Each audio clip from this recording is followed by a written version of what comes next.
Hey guys, so I'm going to make a couple of little letters for display in the house. So my other half's nickname is Blue and mine is Squdge, obviously. So we're going to do one of our old favourites, which is Blue for Squdge. I'm just going to do the initials, I'm not going to spell out the word. Going to be using some UV resin today and a variety of different pigments and fillers. So I will see you at the end. Okie dokie, so I'm going to start by putting my gloves on and then tipping some of my UV resin into these small silicone cups. These are absolutely fantastic, I love these. So I decant my UV resin into these smaller squeezy bottles and then I store it in a kitchen roll tube so that it's away from the UV rays. So what I'm going to use with these today, I have got some transparent pigment from Resin 8. So I'm going to use light blue for my other half. It did turn out to be a little bit too light in the end, but I was nervous of making it too dark because with pigments you have to be really careful. If you go too dark then the UV rays won't actually penetrate and it won't set, which I didn't want to happen. But unfortunately it did turn out a little bit too light.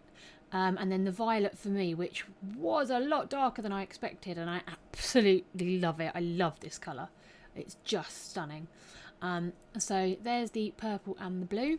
So I'm going to do his initial with the blue, my initial with the purple, and then a sort of combination in the four. So it's sort of the two of us merging together. Yeah, I'm really not a romantic. I'm not sure if you've gathered that. So yes, there's the B and the S. I'm just making sure that the resin is spread out a nice thin layer on the bottom. And then unfortunately I did cut off the bottom slightly, but there is the 4 being poured with the blue and purple. Trying to get it vaguely half and half, but it wasn't essential. Then I'm going to cure all of that under a UV light for about 3 minutes. Then we're going to put a clear layer over so that I can add on some little glitter hearts.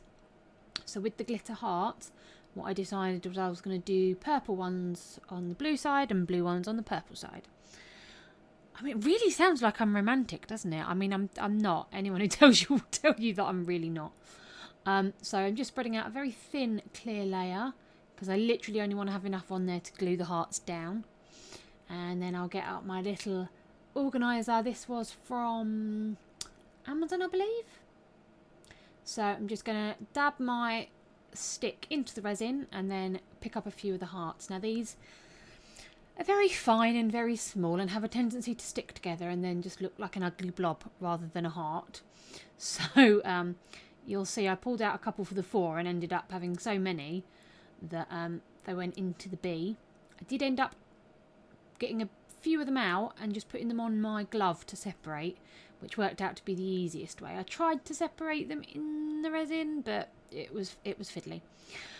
So all the purple ones going there into the B and into the blue part of the 4, and then I will do the blue ones in the purple. Now, because that blue had come out quite light, I decided to go for the darker blue hearts to make sure that actually I did get the right sort of colouring in there for him.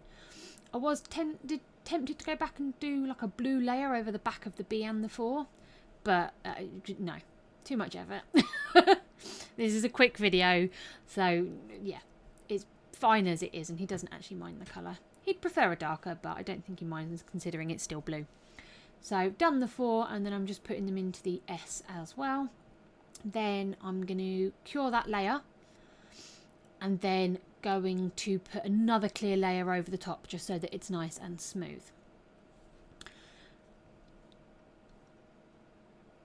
And yep, there we go. I was like, did I do that? You know when you second guess yourself. I've just edited the video, so I know exactly what I've seen, but I can't remember. So another clear layer over the top just to make sure it's nice and smooth over those hearts. Spreading it out so it gets to all the corners. And then I'm going to cure these for approximately 5 minutes on each side. So I did 5 minutes on the top, and then I'm going to flip it over and do the backs, because obviously the back's got the colour on. And so I wanted to flip it over and do the back before I popped them out. So that's why the mould was upside down then. So I'm popping them out. This mould is absolutely gorgeous, to be honest with you. It works really, really well. Then I'm going to clean up the edges just with, because I didn't fill the mould fully, I got a few little corner edges. So I'm going to snip those off with my scissors. It didn't need sanding. It wasn't anywhere near bad enough for that. It was just a couple of little bits. So I've snipped that edge off with my pair of scissors. And then I'm going to dome the top. Now, I have a sort of differing of opinion, it seems, to a lot of other people. A lot of other people prefer to work face down in most of their moulds, but most definitely in these alphabet moulds. And actually I really struggled to find a face up alphabet. With this, it's not too much of an issue. This could have been done upside down or downside up.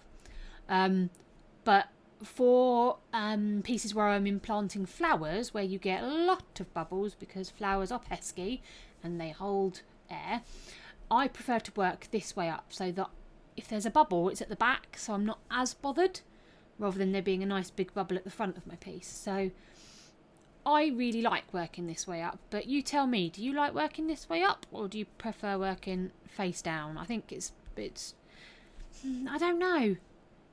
I get a bit of a mix on Facebook. Instagram is most definitely everyone works face down. So what do you guys think? Tell me, YouTube, should I work face down, or do you like working face down or face up? Right, so I have put a doming layer on all three pieces. I'm then going to cure that under the UV light again. This light is from Amazon. I will link it down below for you. I'll also link the mould, and I can link the Resin pigments as well for you, the light blue and the violet. So here we go, give that a cure, and then so I bought a pack of these wooden, well, not wooden, they're cardboard, I think, hearts, and the logical part of my brain said I should have sort of put a glue layer over it or done something or tested it, but no, I was in the midst of creating, so I was going for it. So I mixed up a green layer of resin and poured it onto the heart, and it all just got absorbed. It did not look very good. Yeah, I wasn't particularly pleased at this point. But, however, once I cure this layer, it is then protected and I can pour resin on top without worrying. So while that was curing, I mixed up a darker green, as you can see on the side there. And then I poured that on top, and it sat on top beautifully because I had primed the board. Note to self, prime these first. Unfortunately, there is a bit of a dark patch on some of the edges where it had sunk through and been absorbed. But do you know what? It's absolutely fine. So I'm just going to spread this green layer to the edging. And then I'm not going to cure this. I'm actually going to hold the letters in while it cures. And that was where I needed some help, and it became quite fiddly with 2 pairs of hands, 3 letters, and the light. I was hoping, because the B stands up on its own, I was really hoping the 4 would stand up on its own as well, but it doesn't. And that's when it became a problem, because I was like, I can't hold 2 letters and the light. So I did ask Boyface to come in. There's his hand, holding the B and the 4. And I was holding no, it started off that way with him holding them all. Then I took the S off him, tried to use the torch, then managed to get it fixed and under the lamp. So we got there eventually. There was a little bit of movement in the green where it had started to set and it wobbled a bit, where it was fiddly to hold. We have decided that if we do this again, we're going to make up a jig. I say we've decided. He's decided. He's got a plan for a jig for me. So I just put a clear layer over the heart just to sort of smooth it out. Cured it under the UV lamp again, and then we were done. So yeah, I really quite enjoyed making this one actually. It wasn't where I started, but as I was going through the cupboard finding the little hearts, I saw the board hearts and my plan changed, and I do really like where it ended up. So yeah, I'm going to add on some pictures at the end as well so you can see it up on the shelving unit.